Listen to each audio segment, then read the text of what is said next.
to the channel. Today I'm gonna do something special. I'm from Indiana, and there's a pizza there that is my absolute favorite, and it's called Pizza King. It's an Indiana tradition. It was started in Indiana, obviously. I looked it up, and it started back in 1957 in Lafayette, Indiana, and it's grown to over 100 locations inside of Indiana as of this year. It's, I don't know, it's unlike any other type of pizza that I've had. I'm not a sausage topping person on my pizzas, but the sausage on a Pizza King pizza is amazing. You have to have the sausage pizza. So what I'm going to do is recreate that here.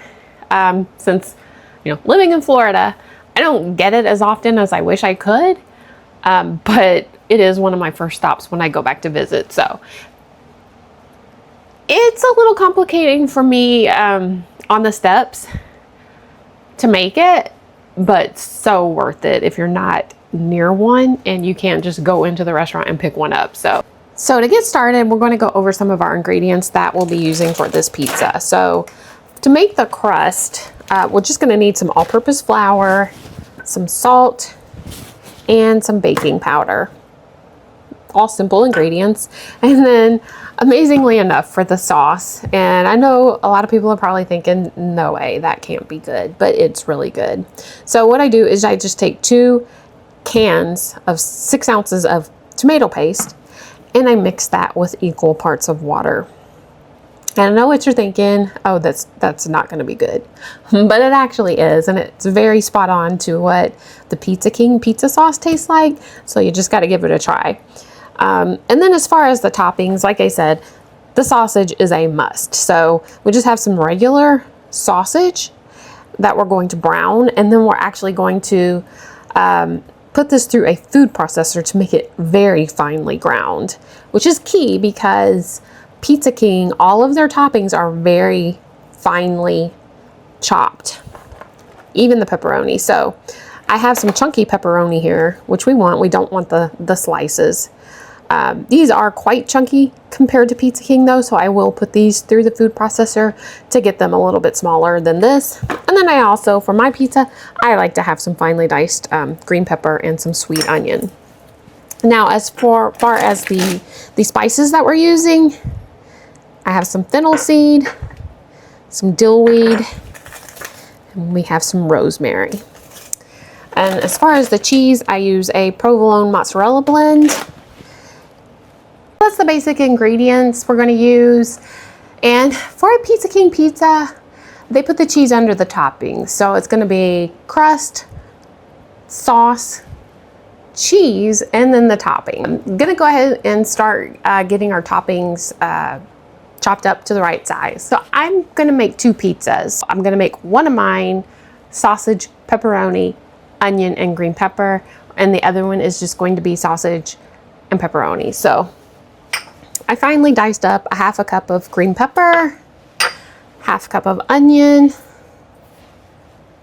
and I have a 1/2 cup of pepperoni for the one pizza, and then this one's for the other. But as for the sausage, which this is the important part, so this is a 16-ounce roll of sausage, and we're going to use 8 ounces for each pizza. So I'm going to go ahead and use this whole roll, and we're going to brown this in a saucepan, and then once it is browned, we're going to add 2 teaspoons of rosemary, a teaspoon of dill weed, and a 1/2 teaspoon of the fennel seed. We're going to add this to the sausage. If possible, it works out better if you can chop this up a little bit, grind it a little, because I know the fennel seed is a little chunky. Yeah, we'll add this to the sausage at the end and just mix it through. And then we'll set the sausage aside until we need to put it on our pizza. And then after all of these seasonings are added to the sausage, we'll let it cool for just a little bit, and then we're gonna run that mixture through a food processor. It needs to be finely ground, which I've put up a couple of pictures of the Pizza King pizza, and you'll see what I mean. Our sausage is pretty much browned up. I'm gonna go ahead and add the seasonings to this, and then we'll cook it for another minute. That's everything that I finely chopped. We'll get that in there.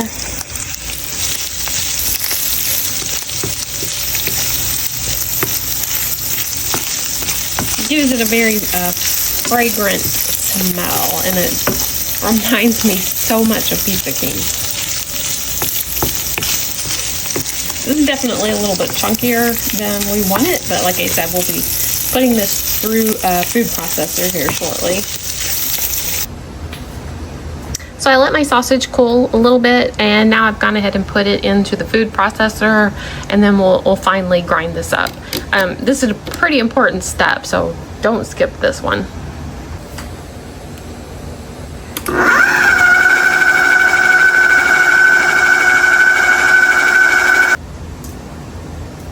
So just a few seconds, really, maybe 15 in the food processor, and that is looking perfect. So that's how it looks when I took it out of the food processor. As you can see, it's very finely ground up. Looks perfect. And again, this was the whole package, so this is enough for 2 pizzas. Okay, so to get started on the crust, I've got 2½ cups of all-purpose flour I'm going to add to a mixing bowl.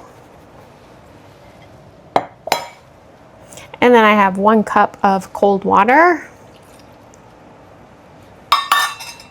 Here I have 1 teaspoon of baking powder.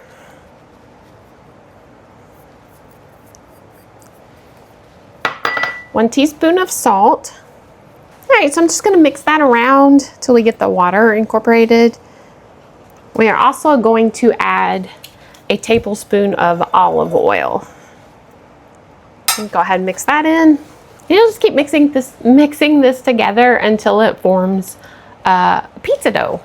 If it is a little dry, you can add a little bit more water. Just make sure that you add it gradually, because you don't want it, too moist where it's too sticky. Then if you find it easier, which I do, I'll just put on a food prep glove and go ahead and mix it in by hand a little bit. Seems to help quite a bit with getting it to the right consistency.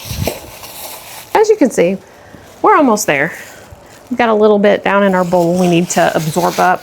And again, this makes 1 crust, so you'll have to do this times 2 if you want 2 pizzas. Once that's looking pretty good, which looks fine to me, we'll let this sit for about 10 minutes before we roll it out. So my pizza dough, it sat for 10 minutes. I went ahead and got out my pizza mat. It's helpful, of course not necessary. I ordered this on Amazon quite a while ago, but you just roll your pizza dough out, and it actually tells you, what size pizza you're making. If the dough reaches this end, it'll be a 16-inch pizza, 12-inch, whatever. And then I also have this, it's called a docker, I believe. So after we get our pizza rolled out, we'll kind of make a couple passes with this over the dough, and it just kind of keeps it from bubbling up too much and like air bubbles in the pizza crust. So helpful too, but again, not necessary. Oh, the fun part.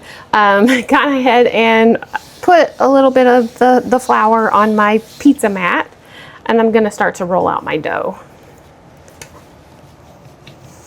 Now, Pizza King has a pretty thin crust pizza, and this really,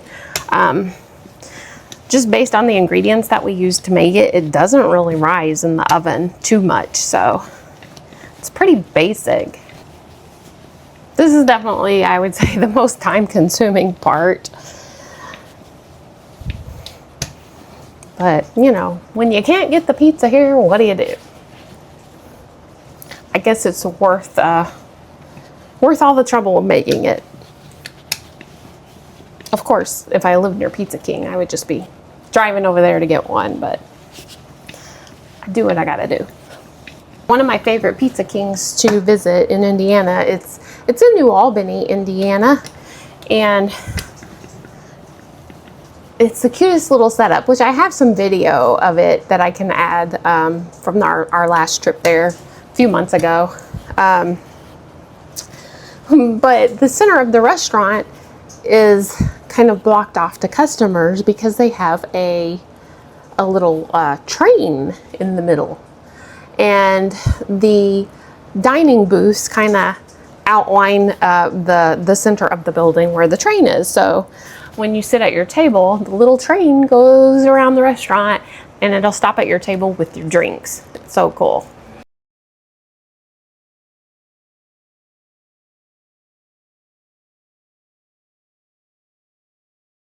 Try to get this as round as you can. I kind of like to roll it out bigger than what I actually want it, and then I'll go around the edges with a knife according to the guide on my mat to get it to the size that I want, and I'll just cut off the edges, and it makes it more uniform.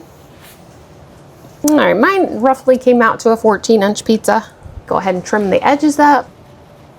So I'm just following the 14-inch line here on my mat. Definitely a helpful tool if you make a lot of pizzas at home. I think that one's gonna be ready for sauce. Also, if you can see, it's barely visible, but there's some little pinholes in the crust, and that is from this. Like I said, just lightly rolling it across, and it just keeps air bubbles out of your crust. So I went ahead and I covered my pizza pan in some foil, and then I put my pizza crust on the pan. If you have some cornmeal, that's one thing Pizza King seems to do, is put a little bit of cornmeal on the bottom of the crust before they bake it. Again, it's not necessary. I'm not using it this time, but you know, just if you want to be truly authentic. We'll set this one aside and we'll get our other crust done, and then we'll get the toppings all added. We've got both of our pizza crusts sitting on the stove and ready. So gonna make the sauce. Just empty your two 6-ounce cans of tomato paste into a small mixing bowl. That's in there. We'll just fill both cans up with some water, and then we'll add that to our mixing bowl. We'll just pour those in, and then we'll mix everything up. Almost has the consistency of ketchup right now. Doesn't taste like ketchup, I assure you. So once we have that mixed up, we're gonna go ahead and add this to our pizza crust.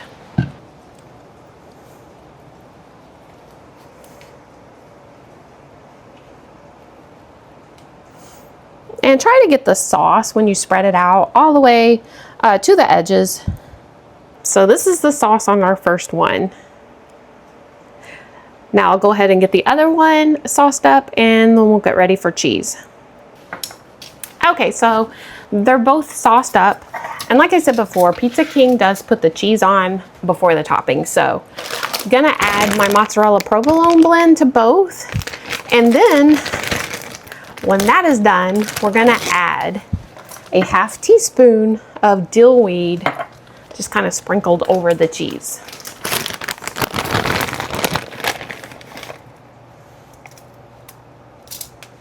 You'll try to cover as much of the sauce as you can.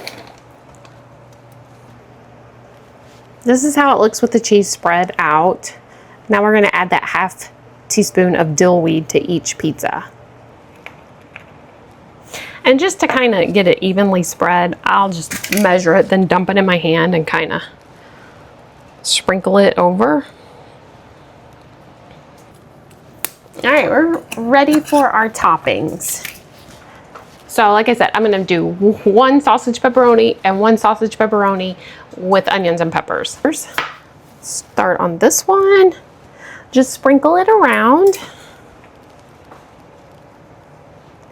Again, finely diced is the key for Pizza King. Nothing real chunky. And then I'll add my onion. Looks and smells amazing.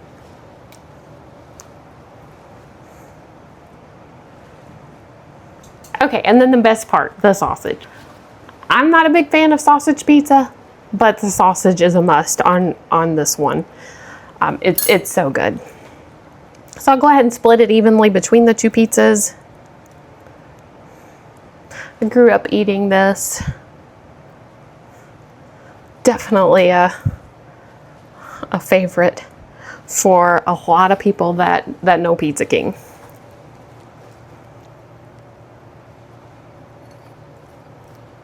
I did go ahead and preheat my oven to 450 as well.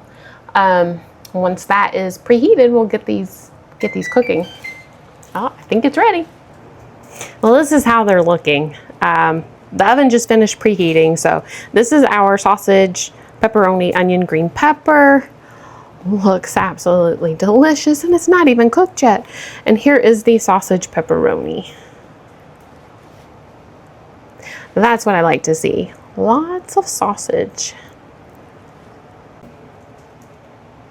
And so that's basically it. From here, we'll just pop them in the oven for about 12 to 14 minutes until everything is nice and browned and the crust is nice and crispy. So they both just came out of the oven. They look really good. Gonna go ahead and get them cut. They are square cut at Pizza King. So I got this on Amazon a while ago. So easy to cut your pizzas, square cut or triangle. But I'm gonna go ahead and get these cut, and then we'll show you what it looks like.